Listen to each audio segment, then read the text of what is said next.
Hazira police સ્ટેશનમાં નોંધાયેલ ₹50,42,000ની મત્તાના cable વાયરનો વિશ્વાસઘાત કરી નાસી છૂટેલા આરોપીને સુરત શહેર એલસીબી ઝોન 7ની ટીમે 1.5 વર્ષની મહેનત બાદ દબોચી લીધો છે।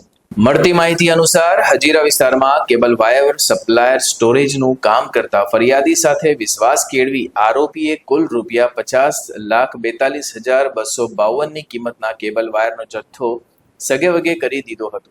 આ મામલે હજીરા પોલીસ સ્ટેશનમાં વિશ્વાસઘાતનો ગુનો નોંધવામાં આવ્યો હતો। ગુનો નોંધાયા બાદથી જ આરોપી પોલીસને હાથ ન લાગતા કોર્ટે તેની વિરુદ્ધ CRPC કલમ 70 મુજબનું વોરંટ ઇસ્યુ કર્યું હતું। છેલ્લા 1.5 વર્ષથી આરોપી અલગ અલગ સ્થળોએ નામઠામ બદલીને નાસ્તો ફરતો હતો। આ દરમિયાન એલસીબી ઝોન 7ની ટીમને મળેલી ચોક્કસ બાતમીના આધારે ટીમે વોચ ગોઠવી હતી અને આખરે આરોપીને કામરેજ 4 રસ્તા ખાતેથી ઝડપી પાડવામાં સફળતા મળી હતી।